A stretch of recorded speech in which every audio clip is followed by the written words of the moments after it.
فرماتے ہیں قال رسول اللہ صلی اللہ علیہ وسلم کل سلامہ من الناس علیہ صدقۃ کل یوم تطلع فیہ الشمس. انسانوں کے ہر جوڑ پر ایک صدقہ واجب ہے.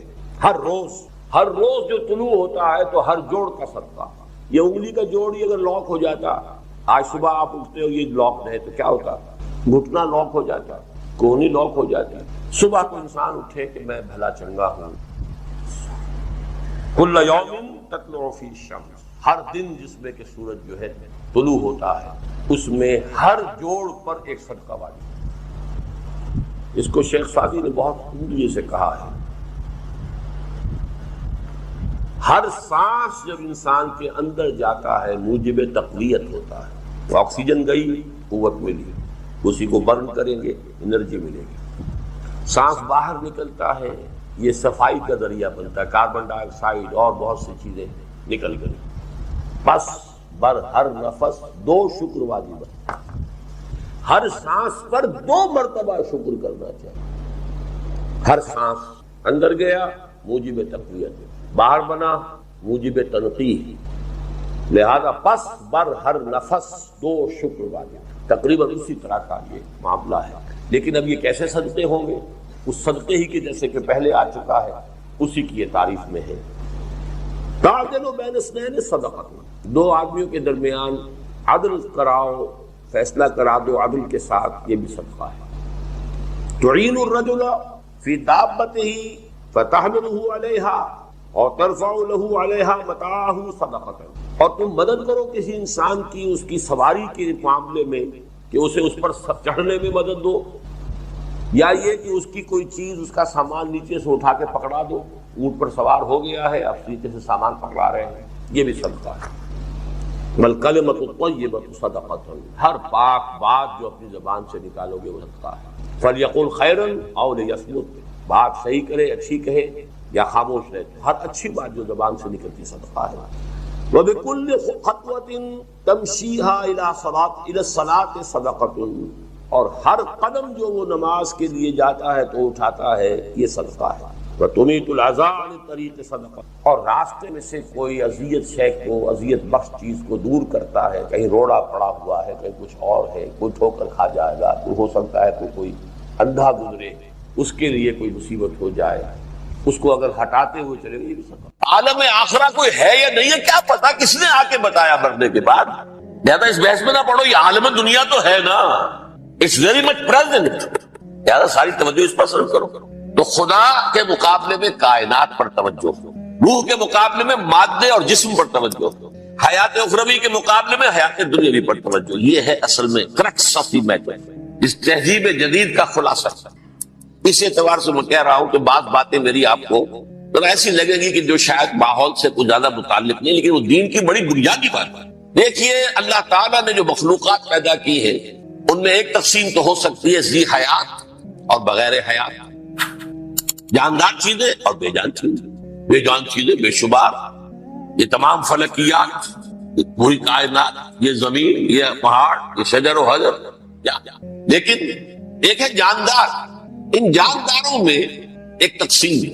2 کا تعلق غیر مرئی دنیا سے ہے، انویزیبل ورلڈ سے. فرشتے جو دکھائی نہیں دیتے، ان کی پیدائش ہوئی ہے نور سے. دوسرے جنات جو انسانوں سے پہلے پیدا کیے گئے، آدم سے پہلے. والجان خلقناه من قبل من نار السموم، جنات کو تو ہم بہت پہلے پیدا کر چکے تھے 8 کلو سے، وہ بھی نظر نہیں آتے. تیسرے انسان، اور اس دنیا میں جتنے بھی حیوانات ہیں ان کا جو مادہ ہے وہ ارض، یہ زمین ہے، یہ مٹی سے بنے، تراب سے بنے، کرسٹ آف دی ارتھ سے بنے. اب ان میں ایک تقسیم ہے.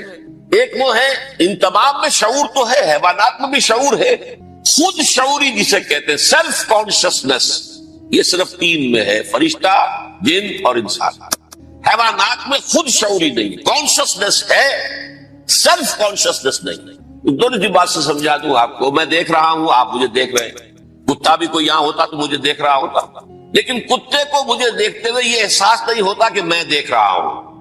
یعنی کتے کو یہ احساس نہیں ہوتا کہ وہ دیکھ رہا ہے، مجھے دیکھ تو رہا ہے، اس کو میں کا احساس نہیں ہے. میں جب دیکھ رہا ہوں تو میں سمجھتا ہوں میں دیکھ رہا ہوں، میں ہوں کوئی شے جو دیکھ رہا ہوں. یہ خود شعوری ہے، سیلف کانشیسنس. کسی بھی کام کو کرتے ہوئے اپنے وجود کا احساس، میرا فیصلہ ہے، میری رائے ہے. یہ ہے در حقیقت سیلف کانشیسنس، انا، سیلف، خودی. یہ حیوانات میں نہیں ہے، یہ ہے صرف ملائکہ، جنات اور انسان. اب یہاں مسئلہ پڑ گیا، بڑا پرپیچ مسئلہ. اللہ تعالیٰ نے پہلے حضرت ملائکہ کو پیدا کیا اور انسانی ارواح کو پیدا کیا نور سے، پھر ناک سے پیدا کیا، نار سے، آگ سے جنات کو، پھر مٹی سے بنایا، آدم کا حیولہ، اس میں روح پھونک دی، اب آدم بن گئے. اعلان یہ کر دیا کہ خلافت عرضی جو ہے وہ آدم کو عطا کی جا رہی ہے. یہ پیچ پڑ گیا. اس پر تھوڑا سا اشکال تو فرشتوں کو بھی ہوا. قرآن میں ہے سورہ بقرہ کے 4 رکوع میں، اتجعل فیہا من یفسد فیہا ویسفک الدماء ونحن نسبح بحمدک ونقدس لک. پروردگار اس آدم کو تو خلافت دے رہا ہے، زمین کے اندر اختیار دے دے گا، یہ تو فساد کرے گا، کوریزی کرے گا، ہم تیری تسبیح و تحمید میں لگے ہوئے ہیں، جو بھی حکم ہو ارشاد ہو ہم بجا لاتے ہیں، تو ضرورت کیا ہے؟ اس کا جواب اللہ نے دیا، انی عالم ما لا تعلمون. میری مشیت، میری حکمت وہ میں ہی جانتا ہوں، ضروری نہیں کہ تم اس کو شیئر کر سکتے. لیکن یہ جنات میں سے ایک جن تھا عزازیل. اب دیکھیے کہ جنات کو ایک قرب حاصل ہے ملائکہ کے ساتھ. کیوں؟ وہ نور سے پیدا کیے گئے، یہ نار سے پیدا کیے، کتنا قرب ہے دونوں میں. انسان پیدا کیا گیا مٹی سے، مٹی انرٹ ہے، آگ بھڑکتی ہے، اوپر اٹھتی ہے، شعلہ زن ہوتی ہے، انرجی ہے اس میں. نور اور نار میں بڑا قرب. اور عربی کے ایک قاعدے سے تو یہ ایک ہی لفظ ہے، مادہ ایک ہی ہے، حروف علت جو ہے ایک دوسرے کی جگہ آ جاتی ہے. یہ قرب ہے. اگرچہ زمین و آسمان کا فرق ہے دونوں. فرشتہ نور سے پیدا کیا گیا ہے، وہ پاک ہے، وہ اللہ کے کسی حکم کی خلاف ورزی کر ہی نہیں سکتا. لا یعصون اللہ ما امرہم ویفعلون ما یؤمرون. وہ جو بھی اللہ تعالیٰ حکم دیتا ہے اس کی کوئی معصیت یا نافرمانی نہیں کرتے، بلکہ جو حکم لیا جاتا ہے مان لیتے. ذرا سا اشکال ہوا تھا، پوچھ لیا، جواب مل گیا، خاموش ہو گئے بس. لیکن عزازیل نامی ایک جن تھا، جو ایک تو جن ہونے کی نسبت سے فرشتوں سے کچھ نہ کچھ مماثلت تھی، قرب تھا. دوسرے یہ علم میں، زہد میں، عبادت میں اتنا اونچا تھا، اتنا اونچا تھا، اتنا اونچا تھا کہ یہ ملائکہ ہی کے صف میں شامل ہو گیا. اس نے عالم بغاوت بلند کر دیا. جب حکم دیا گیا کہ سجدہ کرو آدم کو، اب یہ دیکھیے کس قدر یہ اہم مضمون ہے. اور آپ سوچ رہے ہیں یہ باتیں آج پہلی مرتبہ ہمیں اس طرح سنائی جا رہی ہیں. یہ باتیں تو علم میں آتی نہیں ہمارے. وجہ کیا ہے؟ آپ کو دلچسپی نہیں ان چیزوں سے. جدید تہذیب نے ان چیزوں کی اہمیت کو زیرو کر دیا. قرآن میں اہمیت کا کیا عالم ہے؟ 7 جگہ یہ مضمون قرآن میں آیا ہے کہ فرشتوں کو ہم نے حکم دیا سجدہ کرو آدم کو، سب نے سجدہ کیا. فسجد الملائکۃ کلھم اجمعون، سارے کے سارے، کل کے کل، سب نے مل کر سجدہ کیا آدم کو. اللہ کے حکم کی فوراً تعمیل کر دی. الا ابلیس ابا واستکبر وکان من الکافرین. ابلیس نے نہیں کیا. اسی طرح سے قرآن حکیم سے یہ ثابت ہے کہ بالکل ابتدائی دور میں، جو مکی دور ہے، بالکل اس کا ابتدائی زمانہ، سورہ نون کے آخر میں جو مذکور ہے کہ یہ کوشش کی گئی تھی کہ کچھ ایسے لوگوں کے ذریعے سے کہ جن کی قوت ارادی ان کی نگاہوں میں بہت مرتکز ہو جاتی ہے.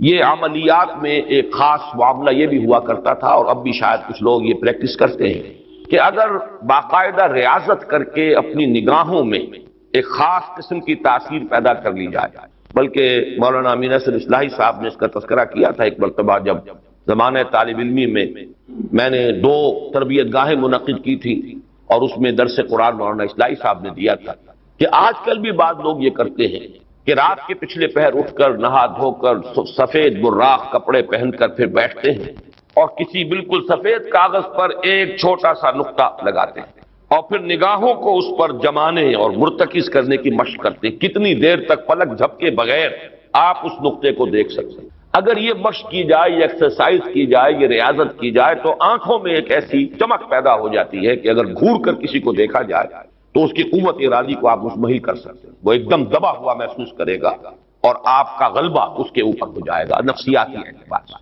اسی طریقے کا کوئی عمل تھا جو نبی اکرم صلی اللہ علیہ وسلم پر بھی آزمایا گیا. لَيَزْلَقُونَكَ یہ آیا ہے سورہ نون کے آخر میں، بِأَبْصَارِهِمْ لَمَّا سَمِعُوا الذِّكْرَ.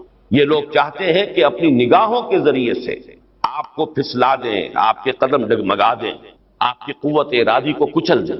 لَمَّا سَمِعُوا الذِّكْرَ وَيَقُولُونَ إِنَّهُ لَمَجْنُونٌ.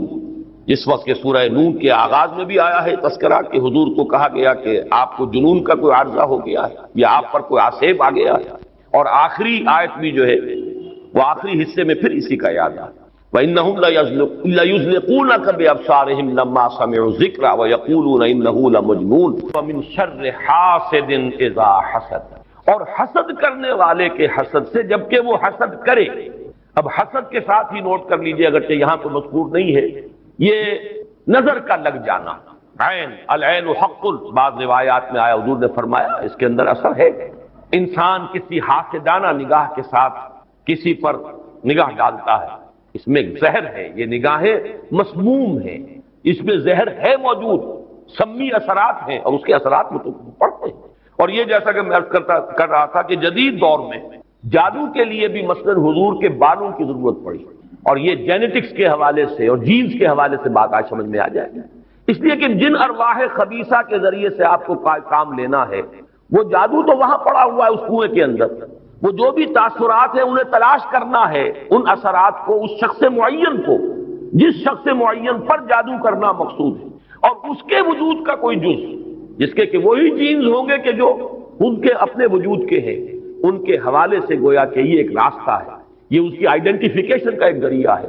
اسی اعتبار سے یہ حسد یا یہ نگاہ کا لگ جانا، میں سمجھتا ہوں کہ آج کی فزکس اگر تھوڑی سی بھی آپ پڑھیں تو ریڈیشنز نگاہ پار ہو جاتی ہے انسان کی، ایسی بھی تو ریز ہے نا، ایکس ریز کیا ہے آپ کے وجود میں سے گزر جاتی ہے، یہ ultraviolet infrared rays, یہ تمام کی تمام ایکس ریز یہ کیا ہے، وجود کو چیز کر گزرتی ہے، تبھی تو فلم کے اوپر اثر پڑتا ہے، جو فلم کے پیچھے لگی ہوئی اور آپ سامنے کھڑے ہوئے ہیں، آپ کی ہڈیاں علیحدہ نظر آ رہی ہیں اور گوشت جو ہے وہ الگ نظر آ رہا ہے، یہ تمام چیزیں آج سمجھ میں آتی ہیں۔ اور وہ فوٹونز جن کا میں نے ابھی عرض کیا 1 ملین 5 دفعہ کہیے، 30 صفریں لگائیے ایک پر، تو 1 ملی میٹر کا اتناواں حصہ جو ہے وہ ایک فوٹون ہے، یہ تو وجود کے اندر سرایت کر کے کہیں سے کہیں نکل جانے والی چیز ہے۔ ان ریڈیشنز کے حوالے سے ایٹمک ایکسپلوژن جو ہے اس کی ریڈیشن ہے، جو آپ کو معلوم ہے کہ جو ذرا ذرا سے حادثے ہو رہے ہیں، چرنوبل میں ہوا ہے، کہیں ہو گیا تھا بھوپال میں، اور اس کی پھر ریڈیشنز کے کیا کیا اثرات ہیں وہ شے نظر تو نہیں آتی، غیر مرئی چیزیں۔ آج کی دنیا میں جب آپ ESP کو مان رہے ہیں، ایکسٹرا سینسری پرسیپشن، نہ آپ کے کانوں کے ذریعے سے آپ کو پرسیپشن حاصل ہوئی ہے، نہ آنکھوں کے ذریعے سے، آپ کے سینس آرگنز انوالوڈ ہی نہیں ہے، but you are having perception, extrasensory perception. اسی طریقے سے ٹیلی پیتھی ہو رہی ہے، ایک بات آپ اپنے دل کے اندر، اپنے ذہن کے اندر جماتے ہیں، مرتکز کرتے ہیں، اور جس شخص کے ساتھ آپ چاہتے ہیں رابطہ اس تک اس بات کو منتقل کر دیتے ہیں۔ یہ سب کچھ کیا ہے؟ اس کے بعد تو اس دور میں بھی اگر کوئی لوگ بات کریں من شر حاسد اذا حسد، اور عقد کے ساتھ اس کو جوڑا گیا ہے، ومن شر النفاثات فی العقد ومن شر حاسد اذا حسد، لیکن محض ردیف یا قافیہ یا فواصل کی رعایت سے قرآن میں کچھ نہیں ہے، وہ اس کا ایک فیکٹر، اس کا ایک عامل ہو سکتا ہے، لیکن محض اس کی بنا پر نہیں مانا جائے گا، تو اس میں یقیناً کوئی اور حکمت ہے، اور وہ حکمت تقسیم کی گئی ہے۔ ہمارے مفسرین نے تو اس کو یوں بیان کیا ہے کہ ایک حسد وہ ہے کہ جو دل میں پیدا تو ہے، آدمی کے اندر ہے، لیکن یہ کہ وہ اس کو یعنی اس کو باقاعدہ کوئی ایک ہمت کے ساتھ اور اپنے ایک عزم کے ساتھ، ارادے کے ساتھ بروئے کار نہیں لا رہا، تو اس حسد کے اثرات نہیں ہیں، اس سے پناہ ماننے کی ضرورت نہیں ہے۔ میں اس کو اس انداز میں تو میرا ذہن سے قبول نہیں کرتا، اس لیے کہ حسد اگر پوٹینشلی ہے اندر تو اس کے اثرات ہوں گے، وہ ریڈیشن تو ہوگی، چاہے اس کا ارادہ ہو چاہے نہ ہو، وہ کیفیات جو ہے وہ اس کے سانس سے، اس کی آنکھ سے، اس کے وجود سے، وہ اندر اگر زہر گھل گیا ہے تو اس کے وجود سے نکلنے والی ساری شعاعیں جو ہیں ان کے اندر وہ اثر موجود ہوگا، وہ مسموم ہوں گی، زہر ان میں ملا ہوا ہوگا، اس کے اثرات ہوں گے۔ البتہ یہ کہ اس کے 2 درجے ہم قائم کر سکتے ہیں، اور وہ یہ کہ ایک ہے غیر شعوری حسد، ابھی آپ کو اندازہ نہیں، اندر ہی اندر کھچڑی پک رہی ہے، وہ اور بات ہے، لیکن جب یہ اس درجے کو پہنچ جائے کہ شعور کی سطح پر آ جائے، آپ کسی کی برائی چاہنے لگیں بالفعل، آپ چاہیں کہ اس کے اندر اگر یہ فضیلت کی بات ہے تو یہ سلب ہو جائے، اس کو پاس اگر یہ نعمت ہے تو یہ نعمت اس سے چھن جائے، مجھے مل جائے، یہی ہے اصل میں جس کو غبطہ اور حسد کا فرق کہا جاتا ہے۔ اور ایک جگہ پر حضور نے ایک حدیث میں لفظ حسد استعمال کیا ہے، لیکن مراد اس سے غبطہ ہے۔ لا حسد الا فی اثنین، کوئی حسد نہیں کیا جانا چاہیے سوائے 2 اشخاص سے، ایک وہ جسے اللہ نے علم دیا ہے اور وہ علم پھیلا رہا ہے، تو اس سے بھی اگر حسد پیدا ہو جائے تو کوئی بری بات نہیں، کوئی اچھی بات ہی ہے۔ اور ایک یہ کہ کسی کو اگر دولت دی ہے، وہ دولت پھیلا رہا ہے اور عام کر رہا ہے، لوگوں کو اس کے خلق کے لیے خرچ کر رہا ہے، تو اس سے بھی حسد۔ لیکن یہاں حسد غبطہ کے معنی میں، غبطہ یہ ہے کہ کسی میں کوئی خیر آپ کو نظر آئے تو آپ اللہ سے دعا کریں پروردگار مجھے بھی یہ خیر عطا کرنا، یہ غبطہ ہے۔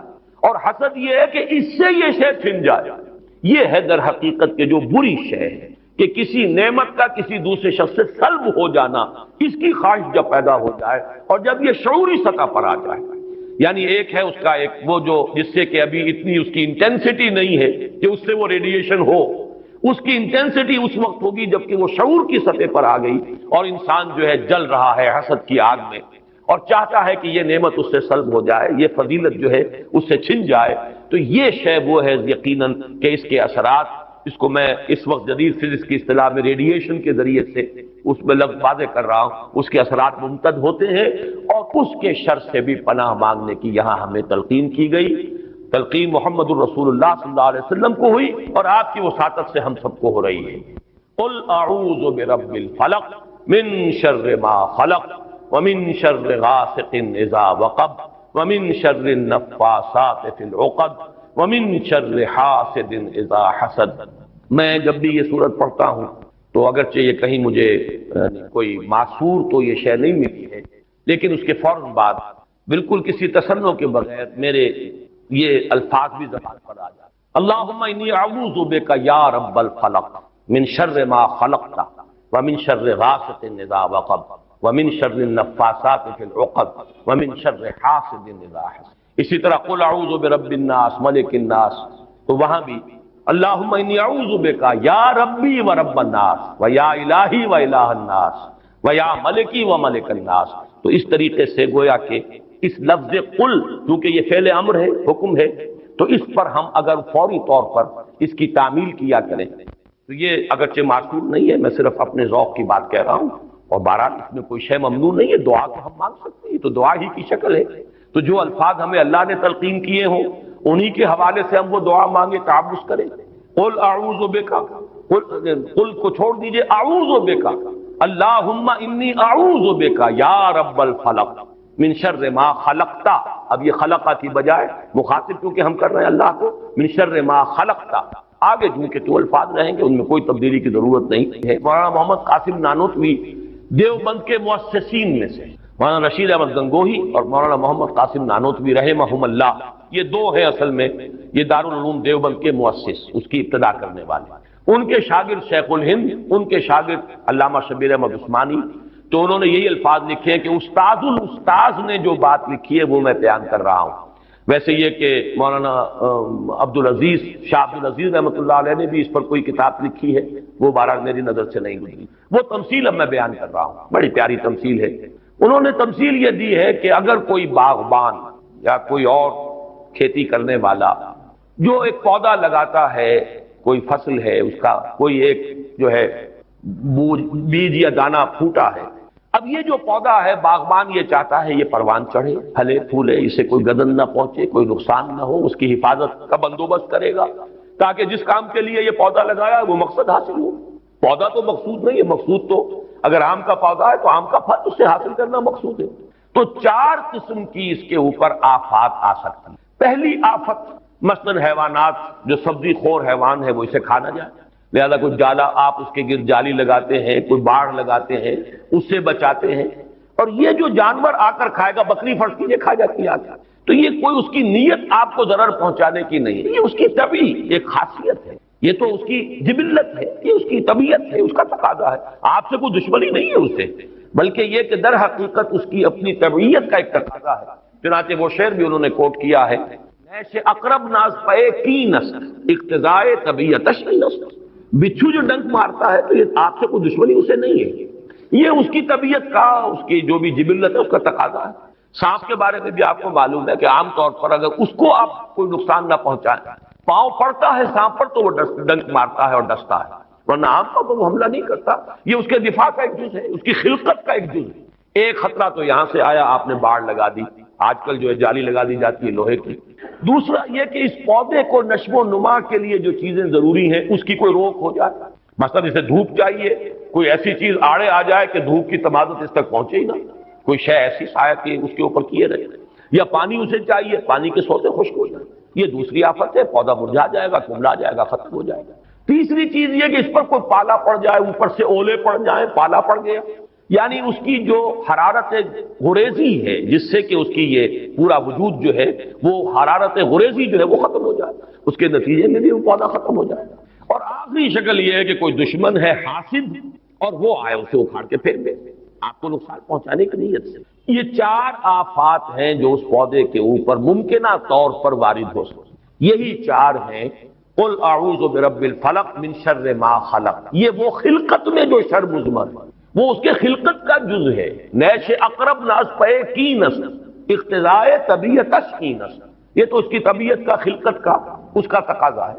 دوسرا یہ ہے کہ وہ سورج ڈوب گیا، غروب ہو گیا، یا جیسے میں نے کہا تھا حیات معنوی یا حیات مادی کے لیے جو اسباب ضروری ہیں ان میں سے کسی کا سلسلہ منقطع ہو گیا، یہ ہے وَإِذْ شَرِّ غاسق إِذَا وقب۔ تیسری چیز کہ جو در حقیقت جادو کے ذریعے سے ہوتی ہے کہ اندر آپ کے کوئی ایسی شے ہو گئی جس سے آپ کے طبائع اور قوائے طبیعت جو ہے وہ کچھ شل ہو کر رہ جائے، یہ اندر سے حرارت غریزی جیسے اس پودے کی ختم ہو گئی، پالا پڑ گیا۔ جادو کا اثر یہی ہوتا ہے۔ یا تخبطہ الشیطان من المس جیسے آیا ہے کہ ایسی کیفیت ہو گئی کہ جیسے حواس پورے طور پر بجا نہیں ہے، حواس پورے طریقے سے قائم نہیں ہے، مجتمع نہیں ہے، تو یہ کیفیت جو ہے یہ ومن شر النفاثات فی العقد ومن شر حاسد اذا حسد وید الانسان بالشر دعاءہ بالخیر، اور انسان پکار بیٹھتا ہے شر جبکہ وہ پکار رہا ہوتا ہے اپنے نزدیک خیر، یعنی جب انسان دعا کرتا ہے اللہ یوں کر دے، اسے یہ معلوم نہیں کہ یہ اس کے لیے شر ہے، مانگ رہا ہے، جیسا کہ ہم پڑھ چکے سورہ بقرہ میں عسیٰ ان تکرہوا شیئا وہو خیر لکم، اے اللہ یہ چیز مجھ سے دور کر دے، جو چیز تم ناپسند کرتے ہو حقیقت میں اس میں تمہارا خیر ہے، وعسیٰ ان تحبوا شیئا وہو شر لکم، اور ہو سکتا ہے تم کسی شے کو پسند کرو اور اس میں تمہارے لیے شر ہے، اللہ یعلم وانتم لا تعلمون، اللہ جانتا ہے تم نہیں جانتے۔ اصل بات کیا ہے کہ اللہ کے حوالے کیا ہے، تفویض الامر، اللہ تیرے حوالے، سپردم بے تو مایا خیش را تو دانی حساب کم،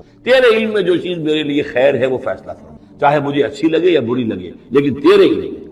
اللہم انی استخیرک بعلمک واستقدرک بقدرتک واسألک من فضلک العظیم، میں تو تیری قدرت سے قدرت چاہتا ہوں، تیرے علم سے خیر چاہتا ہوں، مجھے کیا پتا کس شے میں خیر ہے کس میں شر ہے، تو جانتا۔ لیکن انسان کیا ہے، وہ تو اپنی عقل کو آگے رکھتا ہے، اے اللہ یوں کر دے، ایسا ہو جانا چاہیے، حالانکہ اس کو نہیں معلوم کہ بے وقوف جو شے مانگ رہا ہے وہ اس کے لیے خیر نہیں ہے، شر ہے۔ وَيَدْعُو الْإِنسَانُ بِالشَّرِّ دُعَاءَهُ بِالْخَيْرِ، اور انسان مانگ بیٹھتا ہے اپنے لیے شر جبکہ وہ مانگ رہا ہوتا ہے اپنے تئیں، اپنے خیال میں، اپنے ذوق میں خیر۔ وَكَانَ الْإِنسَانُ عَجُولًا، اور انسان بہت جلد باز ہے، اس جلد بازی کی وجہ سے، شارٹ سائٹڈنس کی وجہ سے وہ شر کو خیر، خیر کو شر سمجھ بیٹھتا ہے۔ وَجَعَلْنَا اللَّيْلَ وَالنَّهَارَ آیَتَيْنِ، اور ہم نے رات اور دن کو دو نشانیاں بنا دیا ہے۔ فَمَحَوْنَا آیَةَ اللَّيْلِ، تو ہم نے رات والی نشانی کو تو تاریک بنا دیا، اسے مٹا دیا، محو کر دیا۔ وَجَعَلْنَا آیَةَ النَّهَارِ مُبْصِرَةً، اور دن والی نشانی کو ہم نے سجھانے والی بنا دیا، روشن کر دیا۔ لِتَبْتَغُوا فَضْلًا مِّن رَبِّكُمْ، تاکہ اس روشنی کے اندر تم اپنے رب کا فضل تلاش کرو، تمہاری جو معاشی جد و جہد ہے اس کے لیے بھاگ دوڑ کر سکو۔ وَلِتَعْلَمُوا عَدَدَ السِّنِينَ وَالْحِسَابَ، اور دن اور یہ رات کا جو فرق ہے اور تفاوت نظام الاوقات ہے، ایک دن ایک رات ایک دن ہو گیا، پھر ایک دن ایک رات، اس طرح بڑھتے بڑھتے پھر ہفتہ بنتا ہے، جو پھر اس کے بعد جو ہے وہ مہینہ اور سال۔ وَكُلَّ شَيْءٍ فَصَّلْنَاهُ تَفْصِيلًا، اور ہم نے ہر چیز کو پوری طرح کھول کھول کر بیان کر دیا ہے۔ وَكُلَّ إِنسَانٍ أَلْزَمْنَاهُ طَائِرَهُ فِي عُنُقِهِ، اور ہر انسان کے ہم نے چپکا دیا ہے اس کی قسمت یا اس کی نحوست یا اس کی خوشبختی یا اس کی جو بھی ہے بدقسمتی، یہ سب چیزیں انسان کی اپنی گردن میں ہم نے کہیں چپکا دی۔ وہ جھوٹا کذاب دجال جس نے مانا وہ بہرحال دائرہ اسلام سے خارج ہے، اور جو بھی کچھ ہوا کرے گا، یہ چونکہ قانونی بات تھی اس لیے اس کا حق ادا کیا علماء کرام نے، واقعہ یہ ہے کہ اس میں کوئی کمی نہیں کر رکھی، لیکن حضور کی فضیلت اس میں نہیں ہے۔ فرض کیجئے کہ نبوت چلی آ رہی تھی، ہموار طور پر ایک جگہ آ کے ختم ہو گئی، تو فضیلت کون سی ہوئی؟ نہیں، نبوت اور رسالت تدریجاً ترقی کرتے ہوئے اپنے نقطۂ عروج کو پہنچ کر ختم ہو، یہ ہے فضیلت۔ اب آپ سوچئے الہدا دیا گیا حضور کو، تو کیا تورات میں ہدایت نہیں تھی؟ سورہ اعراف کی آیت ہے، سورہ مائدہ کی، انا انزلنا التوراۃ فیہا ھدی ونور، ہم نے نازل کی تھی تورات، اس میں ہدایت بھی تھی، نور بھی تھا، ہم مانتے ہیں اللہ کی کتاب تھی۔ وہی فرمایا ہے انجیل فیہ ھدی و نور، اس میں ہدایت بھی تھی، نور بھی تھا۔ پھر یہ الہدیٰ قرآن آیا، یہ کیا ہے؟ ہدایت نے درجہ بدرجہ ترقی کرتے ہوئے قرآن میں آ کر کامل ہو گئی، ہدایت کامل۔ وجہ کیا ہے؟ انسان کا شعور بھی تو درجہ بدرجہ بڑھا ہے۔ ایک وقت تھا ہمارا بچپن تھا، فکر کے اعتبار سے، سوچ کے اعتبار سے، علم کے اعتبار سے، ہمارے آباء و اجداد کبھی جو رہتے تھے غاروں کے اندر یا کبھی آئے ہیں تو کیا تھا ان کے پاس؟ اب اس وقت جو ہے کسی کو آپ پرائمری کے بچے کو پی ایچ ڈی ڈاکٹر رکھ دیجئے ٹیوٹر، تو کیا پڑھائے گا تو وہی جو پرائمری کا بچہ سمجھ سکے۔ لہذا وہ جو کہا گیا تھا آدم کو اس زمین کی خلافت دیتے، فَإِمَّا يَأْتِيَنَّكُم مِّنِّي هُدًى فَمَن تَبِعَ هُدَايَ فَلَا خَوْفٌ عَلَيْهِمْ وَلَا هُمْ يَحْزَنُونَ۔ یہ ہدایت رفتہ رفتہ آئے گی۔ اور یہ بات جان لیجئے، پروفیسر ڈاکٹر محمد شریف نے جو کتاب لکھی ہے فلسفے کی تاریخ پر، اس میں بتایا ہے کہ 1200 برس انسانی تاریخ کے بہت ہی پروڈکٹیو ہے فلسفیانہ فکر کے لیے۔ From 600 BC to 600 AD 1200 year سارے فلسفے اسی میں پیدا ہوئے۔ سقراط، وقار، افلاطون اور یہ سب نکل گئے، کنفیوشس بھی آ گیا، تاؤ بھی آ گیا، اور بدھ بھی آ گیا، جین بھی آ گیا، سب آ گئے۔ گویا کہ انسان جب کچھ سوچ سکتا تھا، جتنا سوچ سکتا تھا سوچ چکا۔ اور یہ بھی سنا دوں، حضرت عیسیٰ نے کہا تھا اپنے حواریوں سے، ڈپارٹنگ جو میسج تھا، مجھے ابھی تم سے اور بھی بہت باتیں کرنی تھی لیکن تم ان کا تحمل نہیں کر سکو گے، جب وہ فارقلیت آئے گا صلی اللہ علیہ وسلم تو تمہیں سب کچھ بتائے گا۔ لہذا جب انسان بلوغت کو پہنچا ہے فلسفیانہ فکر کے اعتبار سے، تب، اور یہ بھی نوٹ کر لیجئے، بہت اہم بات کہہ رہا ہوں، چند مہینے غار حرا کی تنہائیوں میں اللہ تعالیٰ نے حضور کو وہ سارا ذہنی سفر طے کرایا ہے۔ کیا کرتے تھے حضور جا کر غار حرا میں؟ کبھی سوچا آپ نے؟ اگر آپ یہودیوں میں پیدا ہوئے ہوتے تو یہودی طرز پر آپ عبادت کرتے، اگر کہیں عیسائیوں میں پیدا ہوتے تو عیسائیوں کی طرز پر آپ تو نہیں تھے، آپ تو پیدا وہ مشرکین میں شرک کرنے کا امکان ہی نہیں آپ کے لیے، تو کیا کرتے تھے؟ حدیث کے الفاظ یہ کہ تحنث فی، وہاں جا کر عبادت کر۔ اب شارحین حدیث نے بہت عمدہ لکھا ہے، کانا صفت تعبدہ فی غار حرا التفکر والاعتبار، غار حرا میں آپ کی عبادت فکر، غور و فکر، تفکر و اعتبار، جس کی میں تعبیر یہ کر رہا ہوں، جس کو کہا کبھی اکبر الہ آبادی نے، خدا کے کام دیکھو بعد کیا ہے اور کیا پہلے، نظر آتا ہے مجھ کو بدر سے غار حرا پہلے۔ تم غار حرا کو نہیں جانتے، مصطفیٰ اندر حرا خلوت گزید، قوم آئین و حکومت آفری۔ The most productive part of the period life of Muhammad is that which he passed in غار حرا۔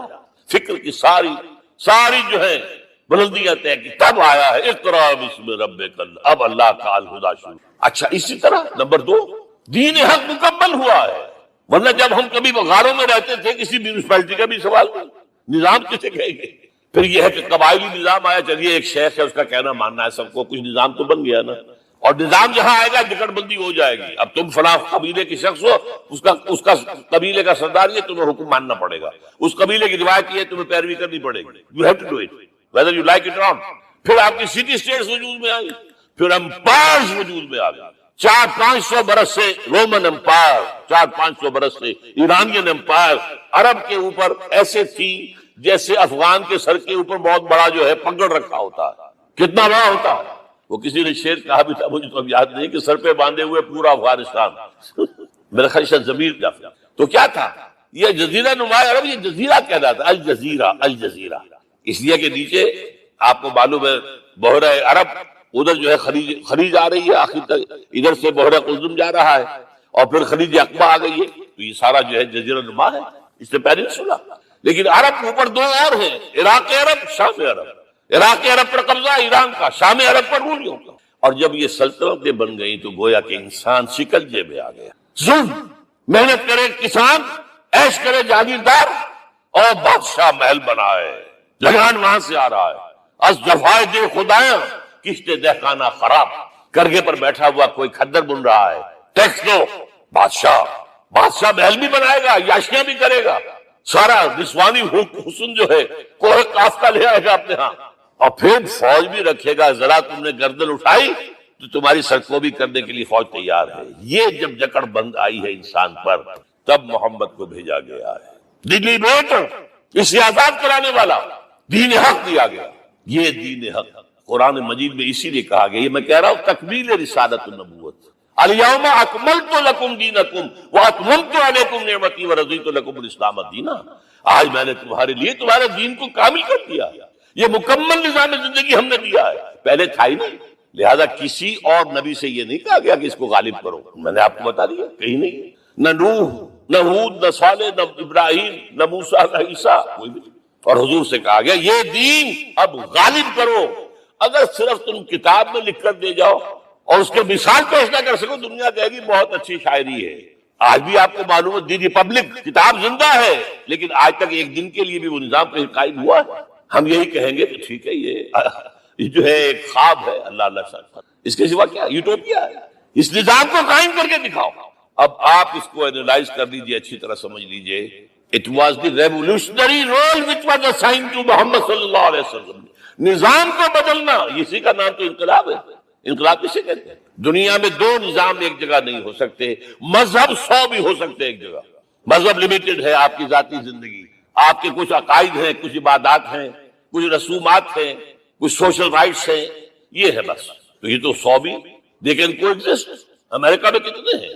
مسلمان گئے مسجدیں بنا لی ہیں، ہندو گئے مندر بنا لیے ہیں، سکھ گئے ہیں ان کے گردوارے بنے ہوئے ہیں، صلوتے یعنی یہودیوں کے عیسائیوں سے تو بے شمار ہے ہی ہے، لیکن ہے ہم آپس سب، لیکن دین تو دو نہیں ہو سکتے، یا ڈیموکریسی ہوگی یا بادشاہت ہوگی، ایک تو دو تو نہیں ہو سکتے، یا کیپٹلزم ہوگا یا سوشلزم ہوگا، دو تو نہیں ہو سکتے، یا تھیوکریسی ہوگی یا ڈیموکریسی ہوگی، دو نہیں ہو سکتے۔ اور یہ بھی آپ کو معلوم ہے دنیا میں کہیں ویکیوم نہیں ہے، نظام کے اعتبار سے کبھی نہیں رہا ہے، ہر ایک نظام موجود ہے، آپ کوئی دوسرا نظام لانا چاہتے ہیں پہلے اس کو جڑ سے اکھیڑنا پڑے گا۔ گفت رومی ہر بنائے کوہنا کعباداں کلنگ، تو نہ دانی اولا تعمیر راں ویرا کلنگ، رومی نے کہا ہے کہ دیکھو اگر کوئی نئی تعمیر تمہیں کرنی ہو تو تم جانتے نہیں ہو پہلے پرانی تعمیر کو گرانا پڑتا ہے، پہلے آپ نظام جڑ سے کھینچ کر پھینکیں گے باہر تب نظام لائیں گے نا۔ اور یہ ظاہر بات ہے جو نظام بھی ہے اس کے ساتھ ویسٹڈ انٹرسٹ ہے، اس کے ساتھ پریویلیج کلاسز ہیں، دے وانٹ سٹیٹس کو، وہ کوئی تبدیلی نہیں ماننے کو تیار، کیونکہ اسی نظام کی شاخوں پر تو ان کے گھونسلے بنے ہوئے، وہیں سے تو مفادات ان کے وابستہ ہے، لہذا نظام جو ہے بدلنے کے لیے جانیں دینی پڑتی ہے، خون بہانا پڑتا ہے، جان جوکھوں کا کام کرنا پڑتا ہے، اس کے بغیر نظام نہیں بدلتا۔ اور محمد کا رول صلی اللہ علیہ وسلم، یہ ہے وہ عظمت محمد کی جو انسان نے پہچانی ہے۔ میں 3 گواہیاں آپ کے سامنے پیش کر رہا ہوں، 1 from the east, 2 from the west, 3 کا ملوے ہے۔ یہی لاہور 1920، یہاں ایک بریڈلا ہال ہوتا تھا، اس بریڈلا ہال میں ایم این رائے کی ایک تقریر، and who was M N Roy? personal friend of Lenin, member of the Communist International, he knew what revolution is، اور اس نے ہسٹوریکل رول آف اسلام تقریر کی لاہور کے اندر 1920، اور اس نے کہا تاریخ انسانی کا عظیم ترین انقلاب وہ تھا جو محمد نے برپا کیا صلی اللہ علیہ وسلم۔ میں تو اس کی ذہانت کی داد دیے بغیر نہیں رہا، دیکھا بعض مورخین یہ جو فتوحات کی ہیں صحابہ کرام نے، ان کو سمجھ بیٹھتے ہیں جیسے اٹیلا نے فتوحات کی ہیں یا چنگیز خان نے کی ہے یا کسی اور، کہاں وہ کہاں یہ، وہاں صرف تباہی آتی تھی، اور محمد صلی اللہ علیہ وسلم کے پیروکاروں نے جب دنیا فتح کی ہے، نئی تہذیب دی ہے، نیا تمدن دیا ہے، نیا نظام دیا ہے، روشنی دی ہے، علوم کو تازہ کیا ہے، علوم ایجاد کیے ہیں، یہ ہے وہ انقلاب جو محمد نے برپا کیا صلی اللہ علیہ وسلم۔ یہ کتاب آج بھی ہندوستان میں چھپتی ہے، بمبئی میں، دی ہسٹوریکل رول آف اسلام، اور میں سمجھتا ہوں کہ ہندو ہے، کمیونسٹ ہے اور گواہی دے رہا ہے۔ دوسرا، یہ تو چونکہ بڑی ریسنٹ پاسٹ کی بات ہے، ڈاکٹر مائیکل ہارٹ ایک کتاب لکھتا ہے دی 100، اور اس کا سب ٹائٹل کیا ہے؟ A selection and gradation of the 100 most influential personalities of the human race, human history, پوری انسانی نسل میں سے ان لوگوں کو چن لو جنہوں نے اس کی تاریخ کے دھارے کے رخ کو موڑا، ادھر جا رہا تھا ادھر کر دیا، ادھر جا رہا تھا ادھر کر دیا، جن لوگوں نے بھی تاریخ کا دھارا موڑا پہلے سلیکٹ کر لو، سلیکشن، 100 آدمی کا نام آ گئے، اب گریڈیشن، ان میں سب سے زیادہ کس نے کیا، اور ٹاپ پر لایا محمد کو صلی اللہ۔ یہ کتاب تو اویلیبل ہے، پڑھیے، اور چونکہ عیسائی ہے اور حضرت عیسیٰ کو نمبر 3 پر لے گئے، غور کیجیے، نمبر 2 پر لایا نیوٹن کو، بابا طبیعت، اور پھر کہتا ہے naturally I owe an explanation, میں عیسائی ہوتے ہوئے I'm placing Muhammad at top, how? This is because, یہ لفظ یاد کیجیے، This is because he is the only person supremely successful in both the religious and secular fields. ذہانت وہ زندگی جو آج تقسیم کر دی گئی ہے، یہ مذہبی زندگی ہے، یہ سیکولر ہے، یہ ریاست ہے، قانون ہے، یہ ہے، اور اس کو الگ رکھو بھائی، مذہب کو الگ رکھو. وہ کہتے ہیں کہ یا تو مجھے ملتا ہے کہ وہ آدمی جو ادھر اونچا ہے تو دوسری طرف نیچا ہے، کچھ بھی نہیں، ادھر اونچا ہے تو ادھر کچھ نہیں. روحانیت میں، دین میں، اخلاق میں عیسیٰ سے اوپر کون جائے گا؟ لیکن حکومت میں، ریاست میں کوئی پدہ بھی نہیں رکھا، زیرو. مذہب کتنا بڑا پیدا کر دیا گوتم بدھ نے، لیکن ریاست، حکومت زیرو. اور بڑے سے بڑے جو ہے شہنشاہ اور بڑے سے بڑے کانکرس کوئی چلا آیا ہے. آپ سوچئے جو گریک آ رہا ہے، جو سکندر اعظم کہاں سے چل کر مقدونیہ سے کہاں پہنچ گیا؟ بیاس تک. اٹیلا کہاں سے پہنچ گیا؟ مشرق سے مغرب تک. لیکن مذہب و اخلاق کے اندر زیرو نہیں بلکہ مائنس ویلیو لانی پڑے. ایک ہی انسان ہے، آپ کم سے کم give credit to his honesty. ایک ہی انسان، دو ہے ہی نہیں. He is the only person supremely successful in both the religious and the secular fields. اب آئیے تیسری میں گواہی دے رہا ہوں ایک ایسے شخص کی جو ویسے شاتم رسول ہے، گالیاں دی ہیں اس نے، بدترین گالیاں دی ہیں، رقیق حملے کی، جیسے رشدی نے کیے ہیں ایسے تسلیمہ نسرین نے کیے ہیں، سب اس طرح کے کیے ہیں. وہ ایچ جی ویلز ہے، فکشن سٹوری رائٹر، ہسٹورین بھی ہے. 2 کتابیں ہیں اس کی تاریخ پر، تاریخ انسانی عالم، short history of the world and concise history of the world. جو رقیق حملے کیے ہیں میں اس کا ذکر نہیں، ذکر اس لیے کر دیا کہ معلوم ہے وہ دشمن ہے، دوست نہیں ہے. اگر کسی کا دوست ہوگا تو تعریف کر ہی گا، وہ دشمن ہے. میں اسٹیبلش کرنا چاہتا ہوں. اور عربی زبان کا ایک مقولہ یہ ہے کہ الفضل ما شہدت بہ الاعداء، فضیلت تو وہ ہوتی ہے جس کی گواہی دشمن دے. جب وہ آیا ہے concise history of the world میں، چیپٹر آخری حضور کا، جو حضور کے چیپٹر میں جو آخری بات خطبہ حجۃ الوداع کو کوٹ کیا ہے، لا فضل لعربی علی عجمی ولا لعجمی علی عربی ولا لأحمر علی اسود ولا لأسود علی احمر الا بالتقوی. کسی عرب کو کسی عجمی پر کوئی فضیلت نہیں، کسی عجمی کو کسی عرب پر کوئی فضیلت نہیں، کسی گولے کو کسی کارے پر کوئی فضیلت نہیں، اور کسی کالے کو کسی گورے پر کوئی فضیلت نہیں، ہاں تقوی کے ساتھ. اب ذرا میرا ایک لفظ نوٹ کیجئے، کیا لکھتا ہے اس پر؟ Although the sermons of human freedom, fraternity and equality were said before also, and we find a lot of these sermons in Jesus of Nazareth. مسیح ناصری حضرت عیسیٰ علیہ السلام کے ہاں بھی واعظ تو ہمیں بہت ملتے ہیں، but it must be accepted that it was Muhammad sallallahu alaihi wasallam who for the first time in history established a society based on these principles. انسانی حریت، اخوت، مساوات، اس کے واعظ کہنے تو بہت آسان ہے، تقریریں کرنی تو بہت آسان ہے، لیکن ان ویلیوز کو باقاعدہ اسٹیبلش کرنا ایک سوسائٹی میں ماننا پڑتا ہے. یہ اسے دینا پڑا ہے کریڈٹ جو بھی ہے.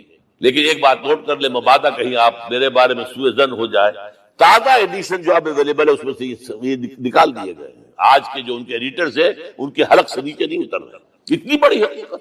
آپ پنجاب لائبریری یا پبلک لائبریری سے جا کے پرانا ایڈیشن لیجئے، concise history of the world کے اندر آپ کو یہ الفاظ مل جائے. Although the sermons of human fraternity, freedom and equality were said before also, and we have a lot of these sermons in Jesus of Nazareth, but it must be accepted that it was Muhammad sallallahu alaihi wasallam who for the first time in history established a society based on this. اب یہ جو mission میں نے آپ کے سامنے رکھا، ایک بنیادی مشن، قرآن کی تبلیغ کرو، تبلیغ کرو، تبلیغ کرو، تبلیغ کرو.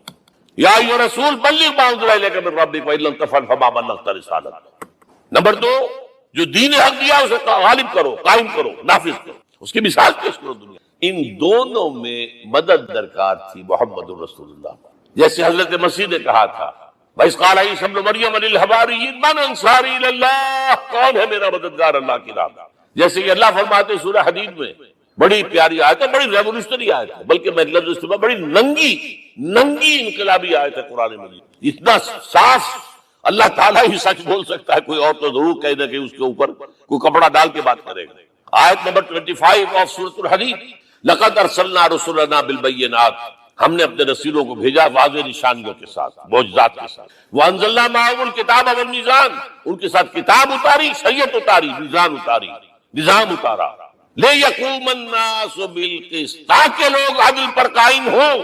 اس لیے کتاب کیوں بھیجی، رسول کیوں بھیجے، نبی کیوں بھیجے، وحی کیوں بھیجی؟ تاکہ لوگ عدل پر قائم ہوں. یہ اس سے بڑی آیت کوئی ہوگی؟ عدل اجتماعی، سوشل جسٹس. اب اگلا ٹکڑا پڑھیے، وانزلنا الحدید، ہم نے لوہا بھی اتارا ہے، فیہ باسر شدید، اس سے اسلحہ بنتا ہے، جنگی قوت ہے، وَلِيَعْلَمَ اللَّهُ مَن يَنصُرُهُ وَرُسُلَهُ بِالْغَيْبِ، اور اللہ دیکھ لینا چاہتا ہے کون ہے اس کے وفادار بندے جو لوہے کی طاقت کو ہاتھ میں لے کر اللہ اور اس کے رسول کی مدد کرتے ہیں۔ دین اللہ کا، اسے قائم کرنا اللہ کی مدد ہے، اسے قائم کرنا محمد کا فرض ہے، اس کے جد و جہد کرنا محمد کی مدد ہے صلی اللہ علیہ وسلم۔ یہ تھی نصرت، اور یہ نصرت آپ عبادت کی ایک روح بتائی حضور نے، لب لباب کہیے اس کا، وہ کیا ہے؟ دعا۔ الدعاء مخ العبادہ، الدعاء هو العبادہ۔ حضور کی یہ دو احادیث بہت سادہ، بہت مختصر۔ دعا ہی عبادت کا جوہر ہے۔ مخ کہتے ہیں ہڈی کے اندر جو گودا ہوتا ہے وہ مخ ہے، گودا جو ہے عبادت کا وہ کیا ہے؟ دعا۔ توحید فی الدعا کیا ہے؟ صرف اللہ کو پکارا جائے، اور شرک فی الدعا، جس کو بھی پکاریں گے آپ مدد کے لیے اس کو آپ نے معبود بنایا ہے۔ کسے باشا یہ مسئلہ سمجھ لیجئے، لا تدعو مع اللہ احدا، اللہ کے ساتھ کسی کو مت مانگو۔ حضور نے فرمایا کہ جوتی کا تسمہ بھی مانگنا ہو تو اللہ سے مانگو، اللہ نے تو دروازہ کھولا ہوا ہے، جو چاہو مانگو، کسی اور سے مت مانگو۔ دیکھیے ایک علمی مسئلے اور ہوتے ہیں، یہ جو روحانیات کا معاملہ ہے، عالم ارواح میں کیا صورت ہے، ارواح صرف کہیں اللہ کے پاس کسی کولڈ سٹوریج میں ہے یا اس کا اس دنیا سے بھی کوئی تعلق ہے، یہ علمی مسائل ہیں۔ فرض کیجئے اس وقت کوئی ارواح یہاں موجود ہو، فرض کیجئے، میں اس کا انکار نہیں کروں گا، ہو سکتا ہے کہ ہو سکتا ہے کوئی روحانیت والا شخص بتا بھی دے کہ ہاں فلاں کی روح موجود ہے، ہوگی بھائی، اسے نظر آتی ہوگی، ٹھیک ہے۔ یہ بھی ہو سکتا ہے کہ کوئی شیطان جن ہو اور وہ دھوکہ دے رہا ہو کہ میں فلاں کی روح ہوں، ہو سکتا ہے کہ نہیں؟ لیکن یہ بھی ہو سکتا ہے، وہ بھی ہو سکتا ہے، مجھے اس سے بحث نہیں۔ مجھے جس سے بحث ہے وہ یہ ہے کہ مجھے پکارنے کی اجازت نہیں، ہوا کرے کسی کی روح موجود ہوا کرے، مجھے میرے رب کی اجازت نہیں ہے کہ میں اسے پکاروں۔ مدد مانگوں گا اللہ سے، دعا کروں گا اللہ سے، استغاثہ کروں گا اللہ سے، تکلیف کے لیے دہائی دوں گا اللہ کی۔ اب اللہ جس سے چاہے کروا دے، کسی روح کو بھیج دے، کسی فرشتے کو بھیج دے، مجھے کیا ہے؟ مجھے آم کھانے ہیں، پیڑ نہیں گننے۔ فلاں روح نے آگے کام کر دیا، کرے بھائی، میرا کام بننا چاہیے۔ اور فرشتہ آ گیا، اس نے کام بنا دیا، کرے، مجھے کیا غرض ہے اس سے، میرا کام بننا۔ میرا مسئلہ یہ ہے کہ مجھے پکارنا ہے صرف اللہ کو۔ اس کی بھی قدرت ہے، کسی کو نہ بھیجے، نہ کسی روح کو بھیجے، نہ ملائکہ کو بھیجے، بغیر کسی کے جو چاہے کر دے۔ اللہ کا مرضی ہے، وہ چاہے کسی روح کو بھیج دے، کسی فرشتے کو بھیج دے، مجھے اس سے غرض ہی کوئی نہیں۔ مجھے تو اپنی تکلیف کا دور ہونا مطلوب ہے، اس کے لیے میں پکاروں گا، سمجھ رہے؟ دیکھیے میں سادہ ترین کر رہا ہوں مسئلہ، عبد القادر جیلانی کی روح یہاں ہے یا نہیں، حضور کی روح انور یہاں ہے یا نہیں، یہ تو علمی مسئلہ ہو گیا نا۔ یہ فرشتے یہاں ہے کہ نہیں، کوئی اختلاف ہے؟ میں پکار سکتا ہوں اسے کہ بھائی ذرا میرا کام کرتے نہیں؟ یہ کروں گا تو شرک۔ موجود ہے کرامن کاتبین ہے کہ نہیں؟ موجود ہونا نہ ہونا یہ مسئلہ علمی۔ جو اصل میں شرک سے متعلق مسئلہ ہے وہ یہ ہے کہ پکارنے کی اجازت نہیں۔ دیکھیے حضور کی ایک حدیث ہے، اور یہ ایک ہمارے لیے خوشخبری ہے۔ آج 8واں دن ہے، آپ اپنی نیند کی قربانی دے رہے ہیں، آ رہے ہیں، سن رہے ہیں۔ یہ حدیث بھی سن لیجئے، بشارت والی حدیث ہے۔ مجتمع قوم فی بیت من بیوت اللہ، نہیں جمع ہوتے کچھ لوگ اللہ کے گھروں میں سے کسی گھر میں۔ اس کا مصداق اول تو مسجد ہوگی، لیکن تقریباً تمام محدثین نے مانا ہے کہ صرف مسجد تک محدود نہیں ہے، سب گھر اللہ کے ہیں، یہ جگہ کس کی ہے؟ تو عام ہے یہ چیز، لیکن مسجد کا ہوگا تو وہ مصداق اول ہو جائے گا۔ مجتمع قوم فی بیت من بیوت اللہ یتلون کتاب اللہ ویتدارسونہ بینہم، کام کیا کر رہے ہوں کہ اللہ کی کتاب پڑھ رہے ہوں، وہ سمجھ رہے ہوں، سمجھا رہے ہوں، تو کیا ہوتا ہے؟ الا نزلت علیہم السکینہ، ان پر اللہ کی طرف سے سکینت کا نزول ہوتا ہے۔ وغشیتہم الرحمہ، رحمت خداوندی انہیں ڈھانپ لیتی۔ وحفتہم الملائکہ، فرشتے ان کے گرد گھیرا ڈال لیتے۔ وذکرہم اللہ فی من عندہ، اور اللہ ذکر کرتا ہے ان کا ملائکہ مقربین کی محفل میں۔ دیکھو تم کہتے تھے یہ انسان بڑا گھٹیا ہے، میرے وہ بندے اس وقت میرے گھر میں جمع ہے صرف میرے کلام کو سمجھنے کے لیے۔ اللہ فخر کرتا ہے، ذکر کرتا ہے اللہ۔ میرا بندہ جب مجھے اپنے دل میں یاد کرتا ہے، میں بھی اسے اپنے دل میں یاد کرتا ہوں۔ جب میرا بندہ کسی محفل میں میرا ذکر کرتا ہے، میں اس سے کہیں بہتر محفل میں اس کا ذکر کرتا ہوں۔ اللہ کی محفل تو ملائکہ اعلیٰ کی ہے، ملائکہ مقربین کی۔ بہرحال اللہ کو تم اپنے دل میں مستحضر رکھو، اللہ تعالیٰ یاد رکھو۔ دوبارہ فرمایا احفظ اللہ تجدہ امامہ تجاہک، اللہ کو یاد رکھو تو اپنے سامنے موجود پاؤ گے، جب چاہو دعا کرو تو احفظ اللہ تجدہ اماما یا تجاہک اپنے سامنے، اذا سألت فاسأل اللہ، اب آ گیا وہ مرکز۔ دیکھو جب مانگو اللہ سے مانگو، غیر اللہ کے سامنے ہاتھ دراز کرو ہی مت۔ ایک حدیث میں آتا یعنی حرام نہیں ہے، دنیاوی قواعد اصول قوانین کے تحت کسی سے مدد چاہنا، کوئی سوال کرنا حرام نہیں ہے، آپ سوال کریں مت، اسی پر دنیا قائم ہے، ایک دوسرے کے ساتھ تعاون کے ساتھ۔ لیکن اونچا مقام کیا ہے؟ کسی سے سوال مت کرو سوائے اللہ، یہاں تک کہ جوتے باندھنے کا تسمہ تمہیں درکار ہے تو بھی کسی سے مت مانگو، اللہ سے مانگو۔ کیا پتا اللہ کس کے دل میں ڈال دے اور وہ آ کے تمہیں تسمہ پیش کر۔ ہوتا ہے ایسا مسافر جو اللہ کے ساتھ لو لگا کر رکھنے والے ہیں، ان کے تو ایسے واقعات ہوتے ہیں کہ دل میں ایک بات آئی اور اس کے بعد وہی بات جو ہے وہ کوئی شخص آ گیا اس نے وہ بات پوری کر دی، کیونکہ لوگوں کے دل جو ہے وہ تو اللہ کے دو انگلیوں کے مابین دل چاہتا پھر دیتے ہیں۔ کیا پتا اللہ کسی فرشتے کو انسانی شکل میں بھیج دے، آتا ہے فرشتہ آتا ہے انسانی شکل میں آتا ہے، آپ کی تکلیف کو رفع کر دے، آپ کی ضرورت کو اسی سے مدد، کسی اور سے۔ یہ ہے توحید کا لب لباب۔ یوں سمجھیے اسلام کی جڑ کیا ہے؟ ایمان۔ اسلام کا جو خارجی نظام عمل ہے، انفرادی اعمال ہو اجتماعی ہو، ان سب کی روح رواں کیا ہے؟ ایمان۔ ٹھیک، ایک بات بولوں، ایمان کا خلاصہ لب لباب کیا؟ ایمان باللہ۔ ویسے ایمان بالآخرہ بھی ہے، ایمان بالملائکہ ہے، ایمان بالانبیاء ہے، ایمان بالرسل ہے، ایمان بالکتب ہے، ایمان بالقدر ہے، لیکن اصل اسی لیے ایمان مجمل میں آپ کو معلوم ہے کسی اور چیز کا ذکر نہیں۔ آمنت باللہ کما ہوا باسمائہ وصفاتہ وقبلت جمیع احکامہ اقرار باللسان وتصدیق بالقلب۔ یہ ایمان مجمل ہے، اجمالی طور پر ایمان اس کا نام ہے، ہاں مفصل تفصیلی طور پر آمنت باللہ وملائکتہ وکتبہ ورسلہ والیوم الآخر والقدر خیرہ وشرہ من اللہ تعالی۔ کہ اسلام کی جڑ ایمان، اور اسلام کا سارا جو نظام عمل ہے، چاہے انفرادی اعمال ہو چاہے اجتماعی، ان سب کی روح رواں ایمان، اور ایمان کا خلاصہ ایمان باللہ۔ اور ایمان باللہ کا اصل حاصل وہ ہے جو اس کے دو ہے تقاضے، عبادت صرف اسی کی، استعانت صرف اسی۔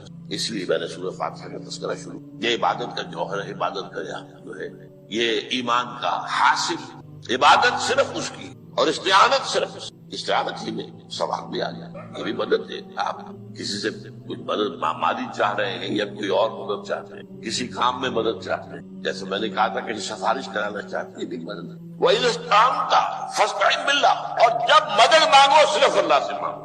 اور وہ سارے الفاظ یاد کر لیجیے، استدعاء، استعانت، استغاثہ، یہ جو غوث اعظم سے استغاثہ کیا جاتا ہے شرک ہے، استغاثہ اللہ سے، دعائی اللہ کا، اس اعتبار سے استمداد، استعانت، استدعاء، استغاثہ، یہ سب اللہ، صرف عبادت صرف اللہ، ایاک نعبد، اور استعانت صرف اللہ سے، مانگو صرف اللہ سے، مدد طلب کرو صرف اللہ سے، اور جان لو اگر تمام لوگ جمع ہو کر تمہیں کوئی فائدہ پہنچا جائے نہیں پہنچا سکتے، الا بشیء قد کتب اللہ لک وان اجتمعوا علی ان یضروک بشیء لم یضروک الا بشیء قد کتب اللہ علیک۔ اگر سب مل کر چاہے تمہیں کوئی نقصان پہنچا دے نہیں پہنچا سکتے مگر وہی کچھ جو اللہ نے تمہارے لیے لکھا۔ اب بتائیے خوف کی جڑ کر جائے گی، یہ جو ایمان جو ہے یہ خوف اور حزن دونوں سے نجات دلانے والی بات ہے۔ جو حقیقی مومن ہے وہ اللہ کا ولی ہے، حقیقی وہ اللہ کا ولی ہے، اور الا ان اولیاء اللہ لا خوف علیہم ولا هم يحزنون۔ یہ اولیاء اللہ کو علیحدہ مخلوق نہیں ہے، کوئی ان کے سر پہ سینگ نہیں ہوتے، انسان ہی ہوتے ہیں، لیکن حقیقی معنی میں مومن ان اعتبارات سے جو آج ہم پڑھ رہے ہیں ایمان اس درجے کا پہنچ گیا تو اللہ کا ولی ہے۔ وہ لوگ بھی خوف کس بات کا، کس سے خوف کروں، اس کے ہاتھ میں کچھ ہے ہی نہیں، اور اگر کچھ اللہ نے میرے لیے لکھ دیا وہ آ کر رہے گا، چاہے میں لاکھ گڑ گڑاؤں اور اس کے سامنے جب یہ چھوڑ دے، اگر اللہ نے لکھا ہوا ہے وہ آئے تو کاہے کو اس کے سامنے گڑ گڑانا، کاہے کو جب مسائی کرنا اس کے سامنے، اور کسی کے ہاتھ میں کچھ ہے ہی نہیں، میرا خیر ہے ہی نہیں، کاہے کو خوشامد کرو اس کی۔ اور رفعت الاقلام، دیکھو نوجوان، قلم میں اٹھا دی گئی، وجفت الصحف، اور جو رجسٹر ہیں صحیفے ان کی سیاہی خوش، یہ ہے وہ اللہ کا علم، اس میں ہر شے لکھ دی، اس کی قلم اٹھا دی۔ جیسے آپ کو معلوم ہے امتحان ہوتا تھا، 3 گھنٹے ختم ہو گئے، اسٹاپ رائٹنگ، بس اب قلم ہو جانا چاہیے۔ وہ قلم تو تقدیر کا کاتب جو ہے وہ قلم اس کا اب اٹھا لیا گیا، اور جو صحیفے جن پر لکھا گیا وہ خشک ہو گئے۔ یہ تو روایت ہے جو امام ترمذی نے جس کو روایت کیا، یہ متن ان کا ہے جو ہم نے پڑھا ابھی، اور ان کا قول یہ ہے کہ یہ حدیث حسن صحیح ہے۔ لیکن یہی روایت اور انہی راوی سے عبداللہ ابن عباس سے رضی اللہ تعالیٰ عنہما اور بھی محدثین